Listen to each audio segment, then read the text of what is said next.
धीरे धीरे भगवान 3 महीने की हुई। आज भगवान ने पहली बार करवट बदली, तो आज भगवान का करवट उत्सव चल रहा। उत्सव में अधिक बिजी हो जाने के कारण मैया ने भगवान को पालने में सुलाया और पालना झुलाने लगी। कन्हैया झूलने लगे। भगवान का पाला एक छकड़ी से बांध दिया। उसी समय पर हिरण्याक्ष दैत्य का पुत्र उत्कच वहां आया। ये लोमस ऋषि के श्राप से देहरहित हो गया था। इसने विचार किया मैं इस संकट पर बैठ जाऊंगा और कंस के शत्रु को मार दूंगा। ऐसा विचार करने लगा और जैसे ही संकट पर बैठा तो भगवान ने खेल खेल में अपना बायां पैर उठाया। उसके स्पर्श मात्र से ही यह कोसों दूर जाता और इसके प्राण पखेरु उड़े। इसकी जो दिव्य आत्मा वो भगवान के अंदर समा गई। अच्छा, आजकल 4 दिन तक कथा चली थी, उसमें हमने मारकाट सुनी। आज से उद्धार है, आज से मारकाट बंद और भगवान की लीलाएं चालू है। संकट के कारण इसकी मृत्यु हुई तो इसको शक्तासुर कहा जाता।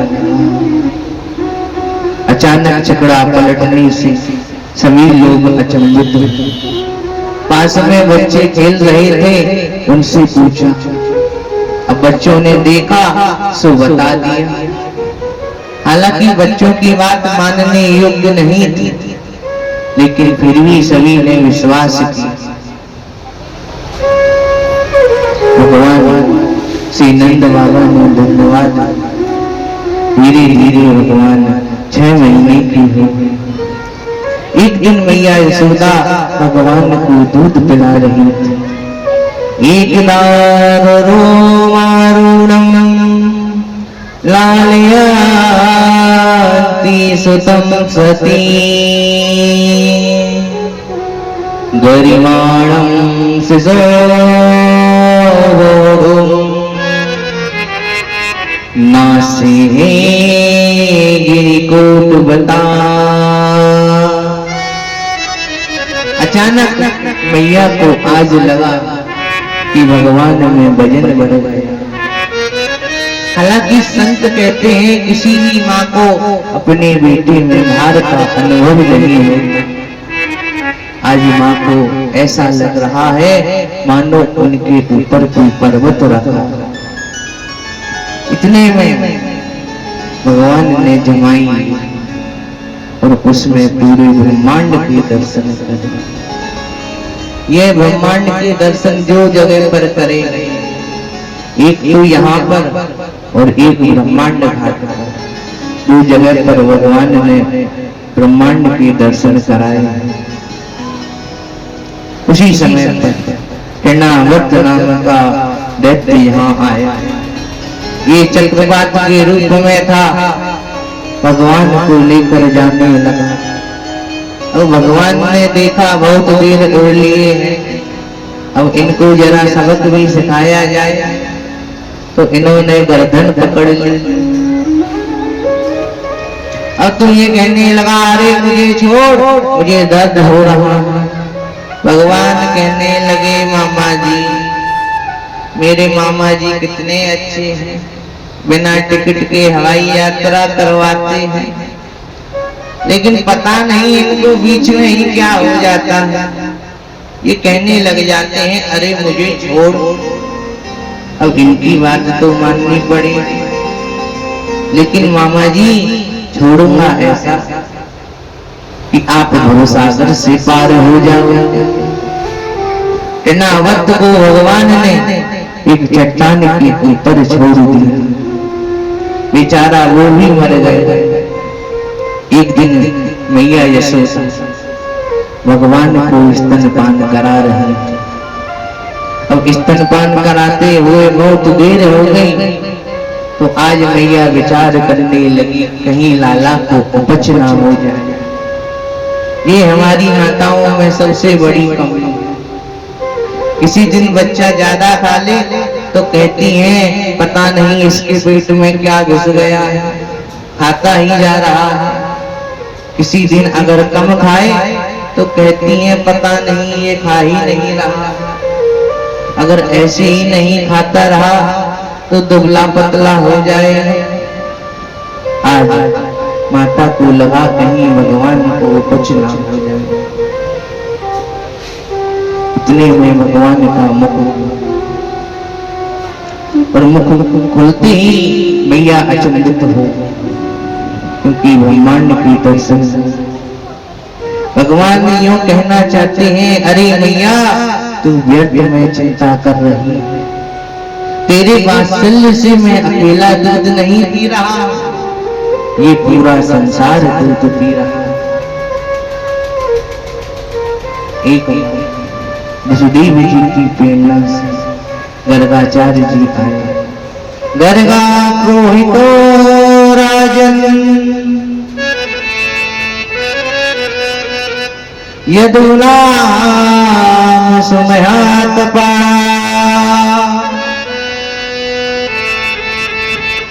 ब्रज जगामिनान्दस्य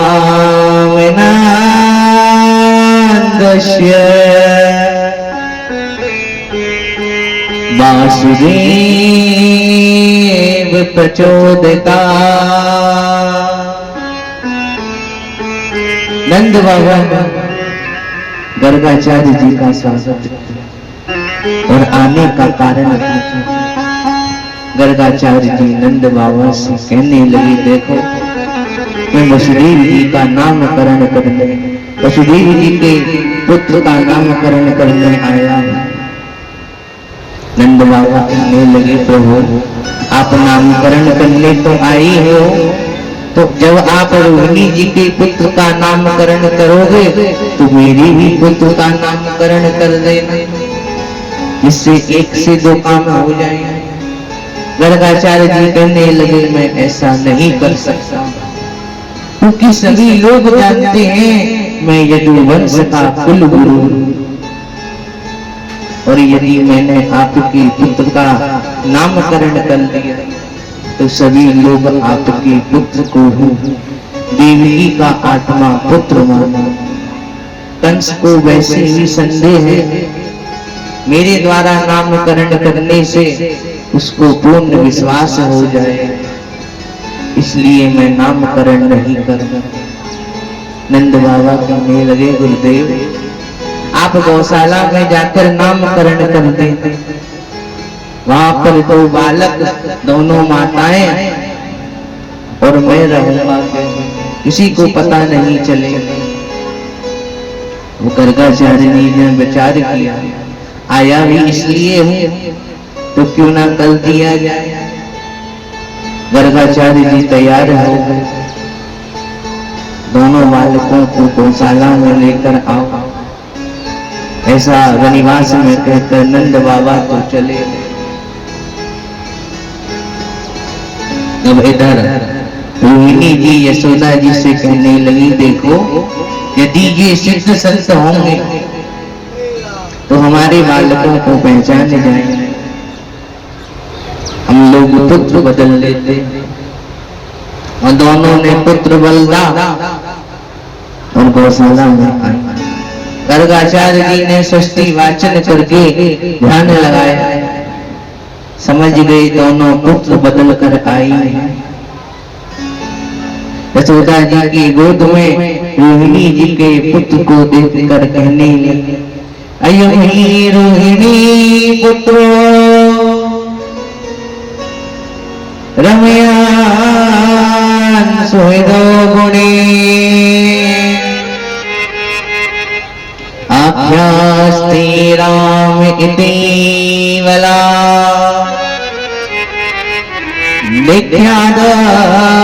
विख्यातवलंबितो। ये रोहिणी पुत्र है, इसलिए इनका नाम रोही जी है, और ये अपनी वंश सभी के हृदय में रमण करें, इसलिए इनका नाम राम भी हो। इनमें बल अधिक हो जाने के कारण सभी लोग इनको बलराम भी कहेंगे। बोलिए श्री राम जी महाराज की। नंद बाबा कहने लगे, प्रभु और बड़े भैया का तो हो गया, अब छोटे भैया का भी नामकरण कर दो।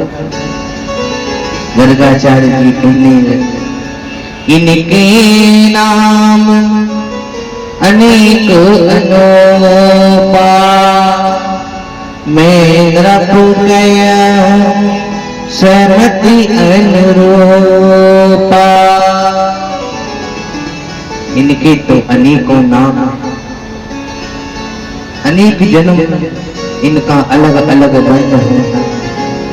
कभी ये पीत वर्ण के होते हैं, कभी ये कृष्ण वर्ण के होते हैं। आज ये कृष्ण वर्ण के होकर आए हैं, इसलिए इनका नाम होगा कृष्ण। मेरा गोपाल गिरधारी जमाने से निराला है,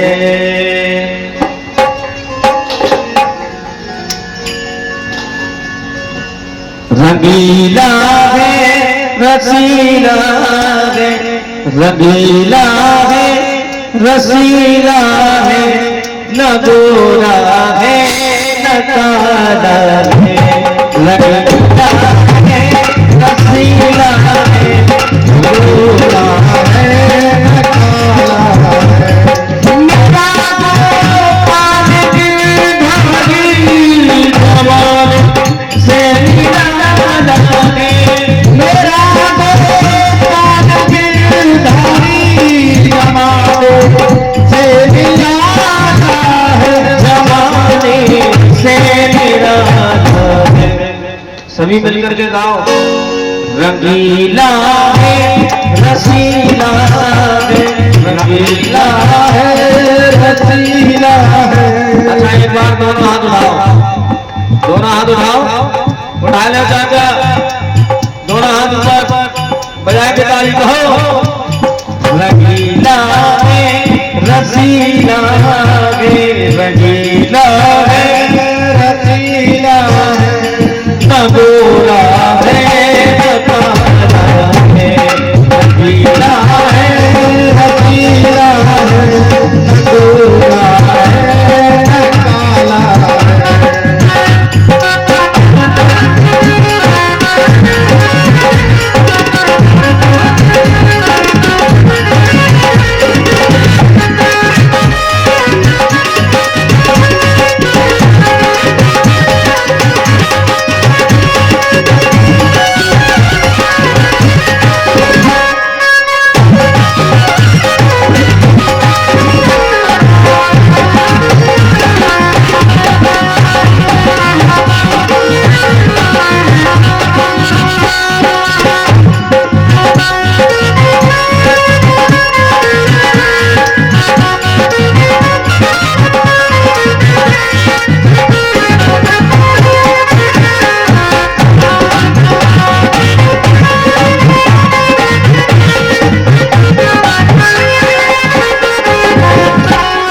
कभी वो रूठ जाता है, कभी वो मुस्कुराता है, कभी वो रूठ जाता है, कभी वो मुस्कुराता है, कभी वो रूठ जाता है, कभी वो मुस्कुराता है, कभी वो रूठ जाता है, कभी वो मुस्कुराता है, कभी वो मुस्कुराता है।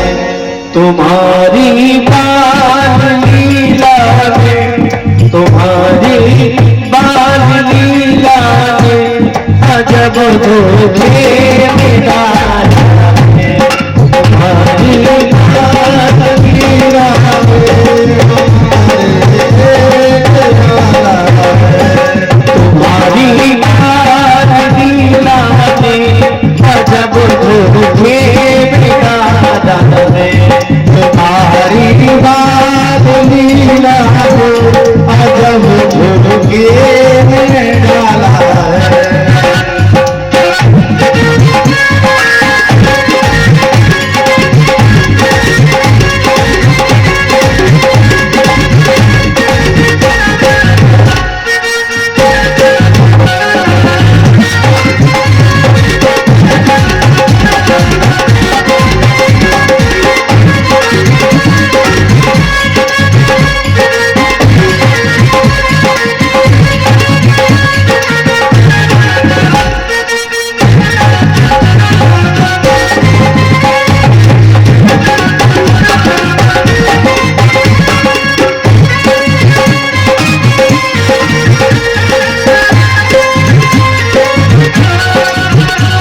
उछल से बंध जाना, कभी बालों में जा खेले, कभी उछल से बंध जाना, कभी बालों में जा खेले, कभी उछल से बंध जाना, कभी बालों में जा खेले, कभी उछल से बंध जाना, कभी बालों में जा खेले, कभी बालों में जा खेले। अरे गोपाल मंदिर ये, अरे गोपाल मंदिर ये, तेरा देखा मेरा है। अरे गोपाल मंदिर ये, तेरा देखा वाला है।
मेरा गोपाल गिरधारी, मेरा गोपाल गिरधारी, जमाने से मेरा है। मेरा गोपाल गिरधारी, जमाने से मेरा है। जमाने से मेरा है। जमाने से मेरा है। जमाने से मेरा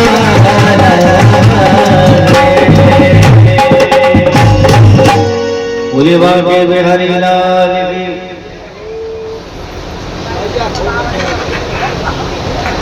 इसलिए इनका नाम कृष्ण होगा। बोलिए श्री कृष्ण चंद्र भगवान की।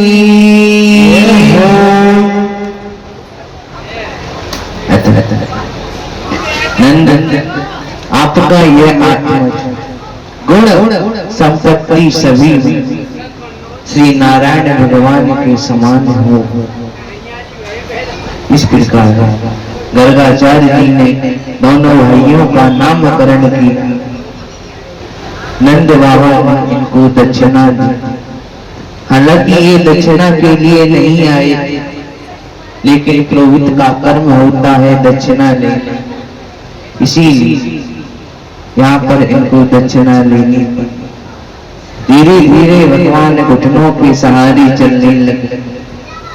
एक बार सर्दी का मौसम था। एक बछड़ा आराम से बैठा हुआ भगवान का गुणगान कर रहा था। इतने में भगवान ही आ गए और उसकी पूंछ पकड़ ली। और जब पूंछ पकड़ी तो बछड़ा भयभीत हो गया, खड़ा हो गया। अब इनको और भय लगे आया तो पूंछ और तेज पकड़ ली। अब तो आगे आगे बछड़ा, पीछे पीछे भगवान। कुछ देर बाद ग्वाल वालों ने देखा कि भगवान तो घुसते हुए जा रहे हैं, बछड़ा आगे भागता ही जा रहा है। ग्वाल वालों ने बछड़े को रोका, जैसे तैसे पूंछ छुड़वाई। इस प्रकार भगवान लीलाएं कर रहे हैं।